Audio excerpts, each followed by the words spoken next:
How are we doing it? Going to put a question or what?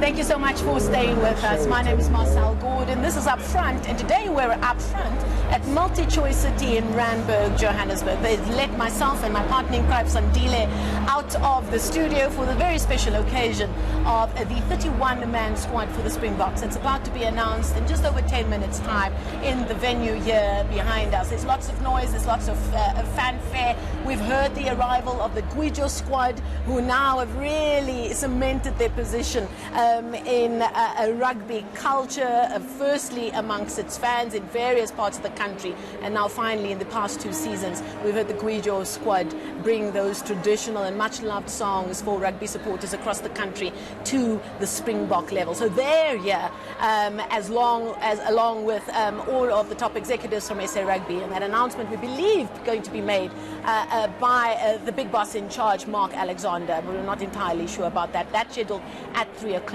With me to discuss the various permutations leading up to this big announcement, as I've said, Sandile is with me. I've also got Sinikiwe Xabanisa, a veteran rugby journalist. Am I allowed to say veteran, Sim? That you don't take offense anymore, do you? Look, I am old, so it's not like I have a choice about it. And I've also got Kennedy Tsimba, and you will remember him from his high-flying playing days, and of course also a well-known inductee of the Rugby World Cup, or Rugby World Rugby Hall of Fame. You see, the nerves are even getting... Finally, yeah. I'm not even close to being announced to go to the World Cup, and even I'm feeling the tension building. Let's start with Sandile. Sandile, we have been speaking now for weeks, week in, week out, before the Springboks have played. We've looked at the way Rassie Erasmus has gone about putting together his team, and we keep hearing that communication with his players has been something that's really made this entire process far smoother than it's probably ever been. But we've also seen a method to, I suppose, madness, for want of a better phrase, that you could see what he was trying to do, what combinations he was trying out, all with the eye on today and the announcement of this 31-man squad. Are there still any major questions that you're expecting to have answered at 3 o'clock? Not really. If you speak to the players and just rugby players in general, all they ask for is clarity. I want to know where I stand in your plans. Am I coming off the bench? Am I starting? Just give me clarity. And I think Rassie Erasmus comes across as the kind of coach that does give you clarity. Whether you're not going to play for him, or you're going to start off the bench, or you are starting, he seems like that kind of coach. So in terms of questions that are going to be asked at 3 o'clock, answered rather, just in terms of selections, all arrows do point to Reynard Elstad being omitted from this squad. If you look at just in terms of it being an equation of Rory Geland versus Reynard Elstad, Geland has to go as the second backup fullback to Billy Leroux. Plus, he's been performing well in terms of Super Rugby in country.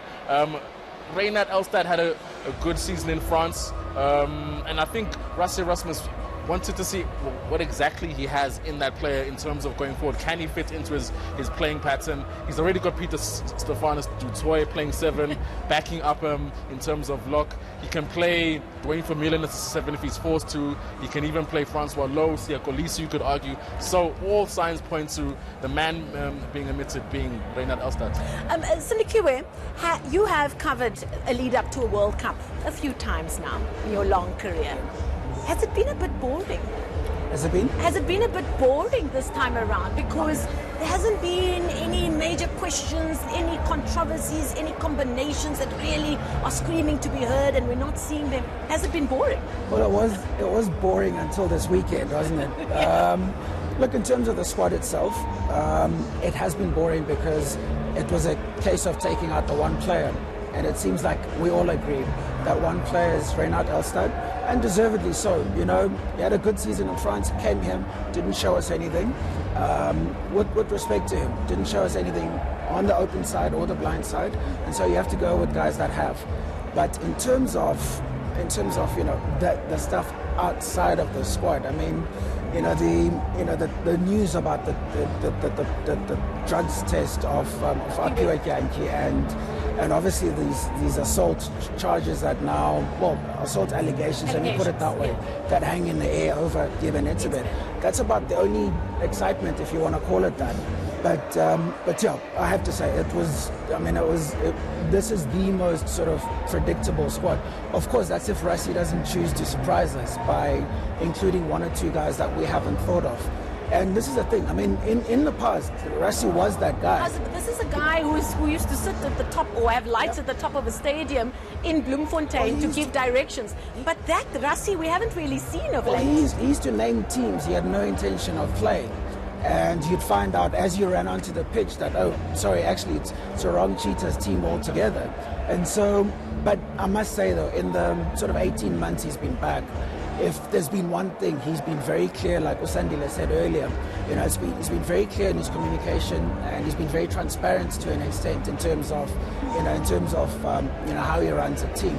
So that's why sort of none of us expect to be surprised just now. Kennedy, we know you'd be biased towards the backs and that you'd want to take as many backs as possible.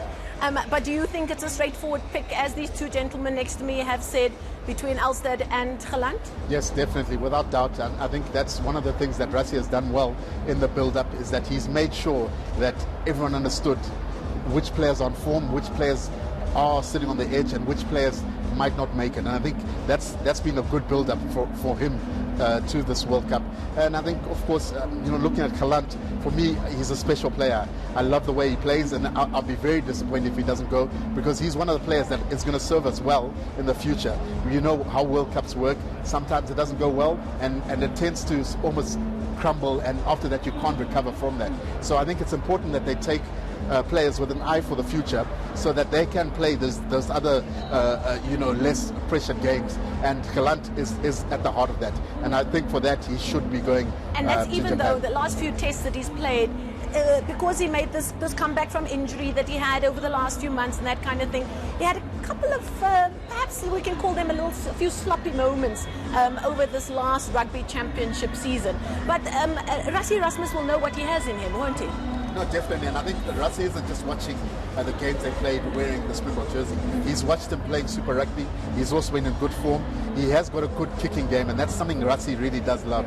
And I think it's important, because we do know Willie Leroux's temperament, and sometimes it comes back and forth. So it's important that you do have a pure fullback at the back there, because World Cups tend to be won through kicking games, the defense, and that kicking game can be, if not dealt properly, can be an Achilles heel.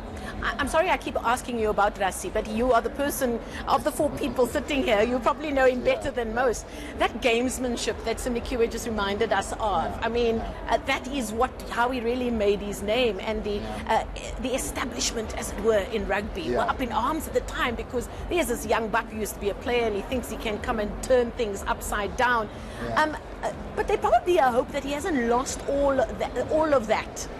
In the way he goes about his business, because a Rugby World Cup is about games, but even more so about strategy and having a few cards being held still close to your chest. Is that what you're expecting still? For sure, and I think that's what separates him from all the previous coaches, if we want to say it, is that he's very astute and strategic about what he does. I mean, I remember we used to get into a stadium before we have captain's runs, and he would make sure that he looks around, because he always had this feeling that there's somebody recording our practices and all sorts of things. That's what you do. But yeah, that's exactly. Only somebody who looks knows that they're doing it themselves. But that's part of being an ambitious coach, and I think that's what separates him. And going into World Cup, there are some very good teams that are attending this Japanese World Cup, and just to play your normal basic rugby that people have analysed. People are analysing games left, right and centre, and to go with just your normal tactics, you've got to have a little surprise up your sleeve, and that's important. I think that's where he's ahead of the pack.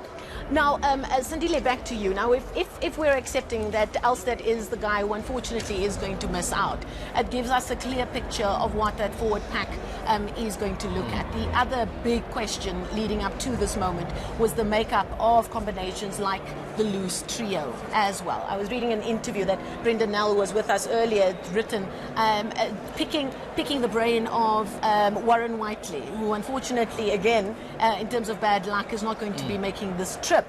But for him, he said that Siya Kolisi, of course, will captain. He had a great first game back from injury.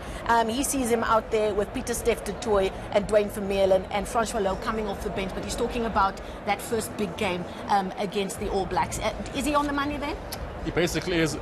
If you remove Reynard Elstad from that equation, it leaves you with 5 props, 3 hookers, 4.5 locks, 4.5 loose forwards if you count Peter Steph as a half in each category. And then that just gives you Siya to captain the team, open side, Dwayne number 8, and then obviously Peter Steph on the side of the scrum. You'd probably have to throw in Francois Lowe, seeing as you probably want to nurse Siya through these first couple of matches, even though he does seem like he's back to full force. He came through 45 minutes for Western Province versus the Pumas, had a barnstorming run against Argentina in Pretoria. So I'm not expecting him to break down in terms of coming back from the injury. So I think he was actually on the money in terms of that loose forward trio. The only question remains is, do you maybe gamble a bit and maybe throw Erge Snyman a starting berth, or do you keep to the tried and tested and stay with Eben Etzebeth as your enforcer? I'd prefer to see Erge Snyman play. Perhaps we shouldn't be saying Eben Etzebeth's name in the same sentence as enforcer for a while,